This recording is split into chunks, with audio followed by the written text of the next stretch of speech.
Aquí estamos por Conclusión TV, como lo hacemos cada semana. Hoy vamos a charlar con Pablo Esteban, periodista, docente e investigador de la Universidad Nacional de Quilmes. Además, escribe en Página 12, entre las cosas que sé, porque compartimos por ahí alguna charla en la radio en alguna oportunidad y porque leo sus informes en el diario.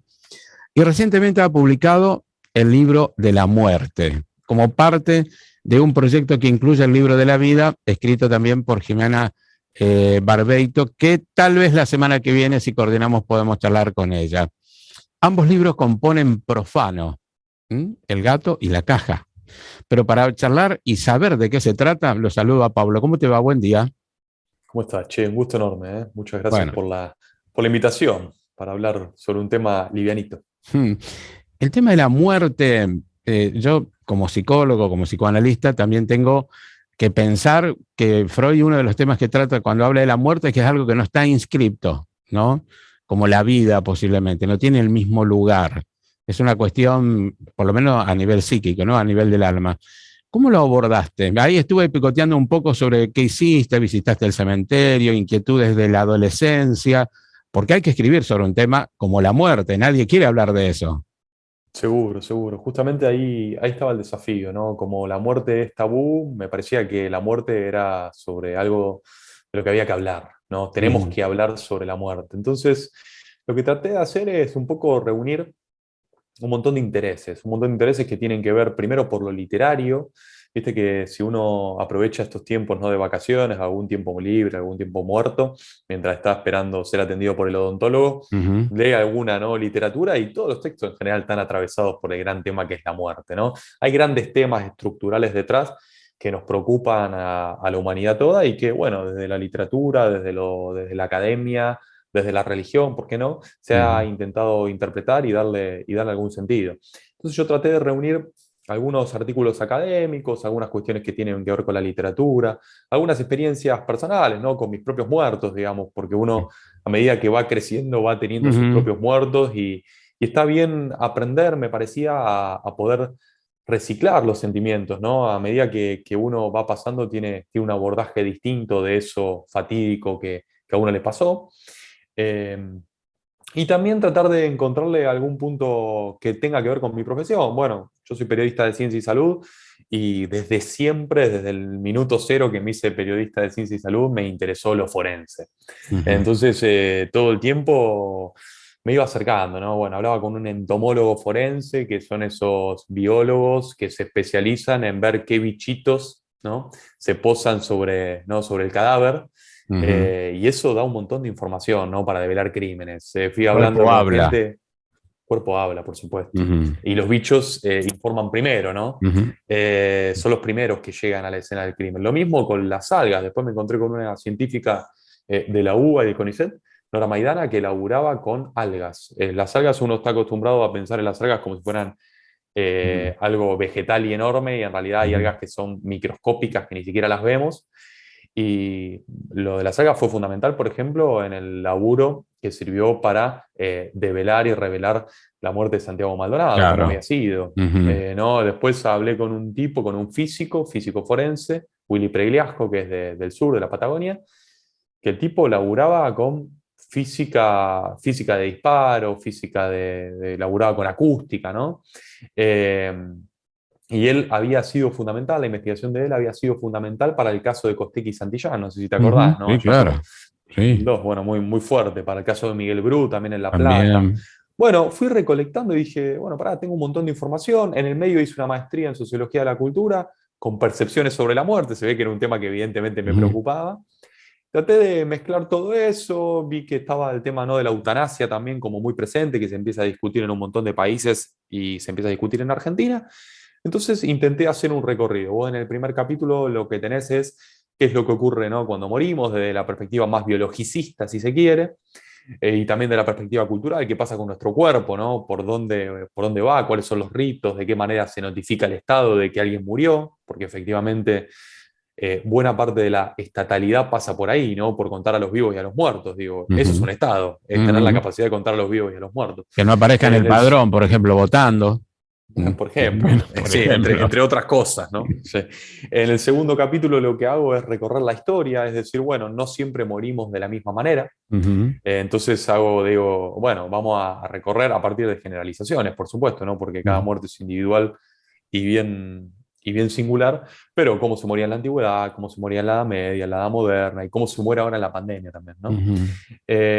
Tercer capítulo tiene que ver con mis diálogos con los especialistas, ¿no? Es momento de ir a buscar mis propias, ¿no? Mis propias fuentes. Y el capítulo 4 tiene que ver fundamentalmente con el abordaje de la eutanasia, ¿no? Ya que hablamos tanto de la muerte, bueno, vamos a hablar de esa gente que evidentemente Ujú. se quiere morir, porque la está Mm. pasando mal, porque está pasando un mal momento y quizás tienen algunos argumentos, ¿no? Para contarnos Ujú. y para poder atender. Pensaba, antes de entrar a ese capítulo, que es algo interesante para pensar el tema de la decisión de alguien. Hace poco hay dos casos en Colombia, pero en otras partes del mundo se ha abordado, se ha legislado. Nosotros tenemos algo que todavía no ha llegado a ser la eutanasia, pero es un paso previo. Pensaba en el avión de los rugby uruguayos, ¿no? Cuando caen en las altas cumbres, ahí en el paso a Chile, y cómo la muerte también transforma la posibilidad de sobrevivir. Y ahí hubo Seguro. momentos, recuerdo, la forma en que se informaba, en que se los cuestionaba, cómo desde las religiones hubo mucho para decir, la sorpresa de todos los vivos posibles mortales en algún momento, impactados porque alguien pudiese comer cadáveres humanos para poder sobrevivir. Sin embargo, pudieron contar una historia y una travesía terrible, ¿no? Y ahí aparecen juntas otra vez la pulsión de vida y la pulsión de muerte. Seguro, es que los juicios morales sobre este tipo de cuestiones Mm, son muy finos, son muy difíciles de establecer, ¿viste? Porque uno es en contexto. Entonces, es muy difícil hacer un juicio, digo, obviamente que con perspectiva uno podría asumir que, bueno, estos tipos son caníbales, ¿no? Por ejemplo. Pero desde otro costado, digo, bueno, hay que sobrevivir y para sobrevivir en muchos casos uno hace hasta lo que no debiera, ¿no? Y se suspenden ujú, un montón de valoraciones, percepciones y concepciones que se activan en otro contexto. Bueno, es un ujú, contexto excepcional. Lo mismo pasa con la pandemia, ¿eh? ujú, En contexto de excepción, uno ve algunas cosas y algunas prácticas que quizás en otro contexto no estaría muy de acuerdo y quizás en este caso sí. Digo, me parece que todo hay que entenderlo según el pulso histórico, ¿no? ujú, Hacemos trampas si jugamos con la vara de la actualidad y con la vara de la comodidad de un escritorio, ujú, acciones respecto a las cuales estamos muy lejos, me parece. ujú. Eh, Algo leí que recorriste también, charlaste con antropólogos sobre el tema. Mm, Sí, sí, sí. He charlado con antropólogos. Hay una antropóloga muy interesante, se llama Laura Panizo, que ujú, no casualmente, bueno, fue jurado de esa tesis que yo te comenté en 2017, 2018, y además la llamé para que sea una de las correctoras del libro, ¿no? Porque sabe muchísimo sobre antropología de la muerte. ujú, Ella labura, por ejemplo, en ese capítulo 3 yo hablo con ella labura con el modo en que se construyen las emociones, los rituales alrededor de la muerte con los caídos digamos, en Malvinas. ujú, Entonces ahí hay una cuestión muy interesante, ¿no? Porque con la muerte se activa mucho todo lo que tiene que ver con la memoria y cómo se reconstruyen y cómo se modifican esas memorias con el paso del tiempo. ujú, Entonces hay un montón de pujas y relaciones de poder que tiene que ver con el modo en que nosotros recordamos tal o cual evento que obviamente fue significativo, porque no vamos a discutir sobre cuestiones que no son significativas. ujú, Pero para la sociedad obviamente que Malvinas y los caídos es un hecho que fue muy contundente y muy importante en su momento y que todo el tiempo estamos resignificando. Lo mismo pasa con los desaparecidos de la dictadura, lo mismo pasa con las guerras mundiales, quizás nosotros estamos un poco lejos porque no participamos directamente, pero para los europeos, para las poblaciones europeas, eso es muy fino, ¿no? Y está bueno esto de ver cómo se van modificando esas memorias, ¿no? Y ujú, qué lugar tienen los sitios de patrimonio histórico para ir actualizándola, para obligarnos a recordar algunas cosas de una determinada manera, para contarle a las futuras generaciones el modo en que, en que esos recuerdos tienen que ser procesados también, ¿viste? Porque, digo, las nuevas generaciones mucho no saben y cada vez están más alejadas, ¿no? De ese proceso dictatorial. por ejemplo, ¿no? Por citarte un caso. O obviamente también de Malvinas. Bueno, Los vuelos en de la función, ¿no? muerte, mencionados de esta manera, por ejemplo. Seguro, Ujú. seguro, seguro, lo mismo, sí, todo lo que tiene que ver con el pasado eh, nos obliga a reinterpretar todo el tiempo, ¿no? Y las ¿Cómo capas de se, reinterpretaciones cada vez se van superponiendo. claro, cómo se privó de del ritual, del funeral, del encuentro con el cuerpo, de sepultarlo o Algo muy cremarlo, similar ¿no? pasa con la pandemia. Ujú, Algo muy similar pasa también. con la pandemia, eso es Ujú, parte del, ¿no? Digamos, del segundo capítulo, donde voy haciendo un recorrido de cómo es que la gente se va encontrando con las diferentes formas del morir. ujú, Y durante la pandemia, durante los últimos 2 años, se murió de una manera muy particular, ujú. ¿no? Se suspendieron En muchos rituales, soledad. se modificaron otros rituales, la gente se murió sola. Ujú, eh, sin nadie, ¿no? Sin nadie Digo, el morir es tan sustancial, es tan importante y no le damos tanta bola. Hay un tipo que yo entrevisto que es un tanatólogo muy conocido, se llama Ricardo Péculo, ujú, que él dice que es el de Cocherías Paraná, ¿no? Él ujú. dice que fue el último hombre que vio, digamos, que vio a Perón, Mm, porque él participó de todo ese funeral, ¿no? Y él decía, che, nos preparamos durante 9 meses, ¿no? Para recibir la vida, y nos mm, preparamos y pensamos un nombre, y estamos ansiosos, y estamos nerviosos, y en los casos que podemos preparar la muerte y nos dan, y tenemos esa ujú, chance, ¿no? Eh, no lo hacemos, no lo hacemos, pues ujú, no queremos verla. ujú, Y tiene que ver con esto del tabú, ¿no? ujú, Por eso es que es importante ver cómo se van modificando las percepciones a lo largo de la historia, porque ayuda a ver que las cosas no siempre fueron así. Antes, en el ujú. pasado, en la antigüedad, no se vivía de esa manera la muerte. Entonces el No, no. moribundo era rodeado no solo por toda la familia, sino también por los chicos, por los pibes, por las pibas. Ujú, Entonces tenían la oportunidad de despedirse de su abuelo y uno tenía la chance en ese momento de contarle algo que es súper traumático y no es muy difícil. Eh, ¿Cómo les contás a los pibes que el abuelo ya no está? ¿Cómo, ujú. cómo le contás? Bueno, quizás si lo viven y si lo enfrentan, lo pueden aprender y procesar de una manera distinta ellos mismos. Algunas etnias, con alguna característica seguramente habrás recorrido, festejaban la muerte porque iban a un lugar de descanso y lloraban la vida por el problema que venían a un mundo complejo y con todas las dificultades, ¿no?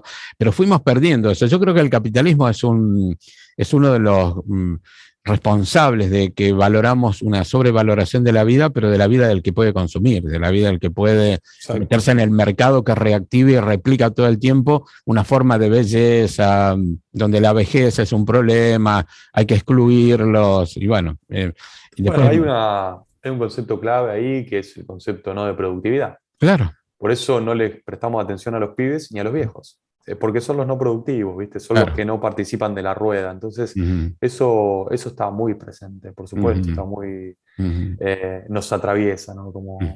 Como sociedad y comparto 100% lo que decís. ¿Anticipaste algo de la idea de la eutanasia? ¿Suponés que se va a discutir en algún momento en la Argentina? ¿Hay alguien ya trabajando en el tema?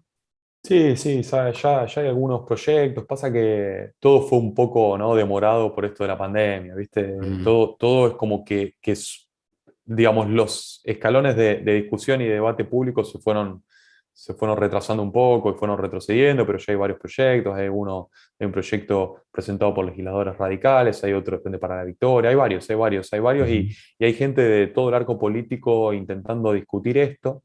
¿Qué tiene que ver? Vos, como bien decías, ¿no? Tenemos una ley de 2012 que es la ley de muerte digna, pero en ujú, realidad fue llamada con ese nombre, pero tiene que ver con la habilitación para suspender eh, la hidratación y la ujú, alimentación. ujú, No sabemos si esa es la única forma ¿no? de muerte digna. Muerte digna es un concepto que sobrepasa y que desborda en todo caso, ¿no? En ujú, Argentina se puede, en ese caso, si uno lo piensa frío, se puede matar de hambre y matar de sed a alguien, sí, pero no se puede dejar morir como uno quiere. ujú, Es en ujú, definitiva lo que está en discusión, ¿no? Cuando se discute digamos, la eutanasia.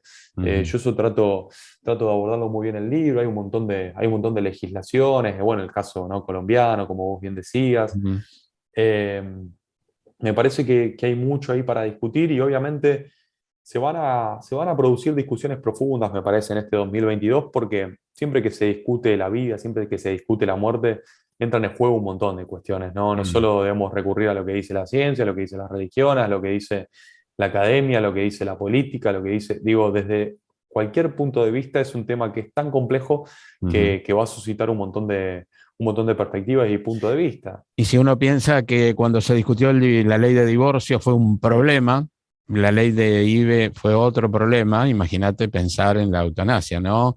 Sin ¿Cuántos duda, van sin a duda. pensar que es mejor que alguien esté moribundo y que se le llegue el momento cuando alguien superior decida y no poder decidir él sobre su propia vida, ¿no? Bueno, ahí está el centro de la discusión en eso que vos decís, que es los detractores, las detractoras de la eutanasia eh, jerarquizan más la cantidad que la calidad de vida. Sí. Y los que están a favor de la eutanasia están justamente al revés, ¿no?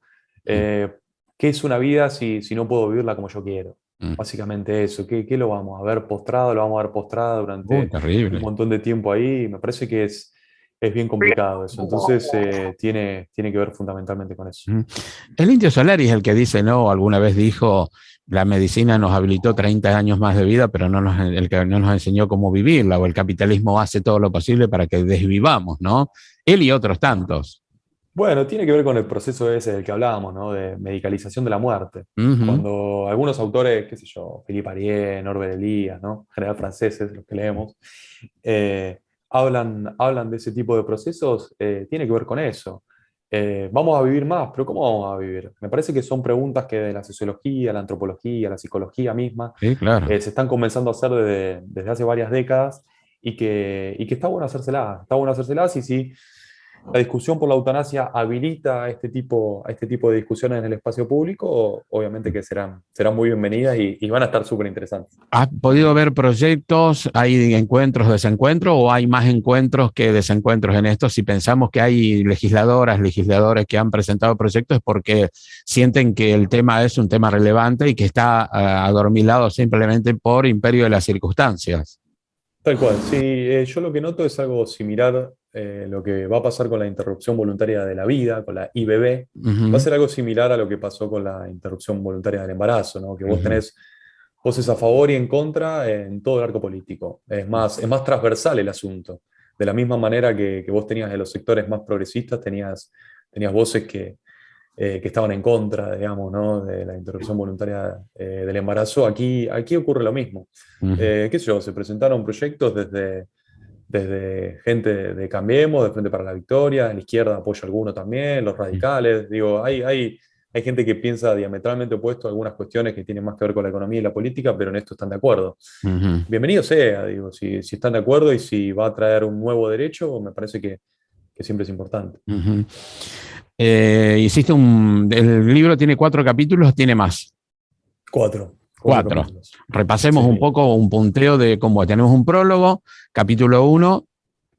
Sí, tenemos un prólogo, tenemos un capítulo uno que básicamente llama ¿Qué es la muerte? Uh-huh, Ahí lo que trato de hacer es abordar la muerte desde la parte más biologicista y más cultural también, uh-huh, es decir, qué ocurre con el cuerpo desde ambas perspectivas. Eh, También trato de elaborar sobre los límites borrosos, ¿no? Porque, a ver, no es tarea sencilla y yo me voy con este libro con más preguntas que respuestas, sí, obviamente. claro, seguro. Después el segundo capítulo se llama Leer, que puse leer porque ahí es cuando asumiendo, ¿no? La ignorancia y el no conocimiento respecto de un montón de cosas, trato de hacer un recorrido, ¿no? Por Uh-huh, académicos y académicas que elaboraron el tema y ver desde la perspectiva histórica cómo se fue abordando ¿no? De diferentes maneras, qué ocurría en la antigüedad, en la edad moderna, en la edad media uh-huh, y en la pandemia con la muerte. En el capítulo 3 lo que trato de hacer un poco es esto que te comentaba, ¿no? El capítulo 3 se llama Hablar, uh-huh, y lo que trato de hacer es hablar con especialistas, con científicos y científicas que laburan con las ciencias forenses, con uh-huh, biólogos forenses, entomólogos forenses, antropólogos forenses, físicos forenses, y hasta tanatólogos, ¿no? Recién te mencionaba ya a Ricardo Péculo, que es un personaje recontra pintoresco que forma parte Buen del día. ecosistema de la muerte. uh-huh, Y después el cuarto capítulo se llama Partir, ¿no? Y ahí hablo sobre la eutanasia, ¿no? uh-huh, Todo el tiempo ponemos el foco en cómo prolongar la vida, pero nunca prestamos atención en aquellos que no tienen ninguna intención en prolongar la vida, uh-huh, que uh-huh. justamente buscan todo lo contrario.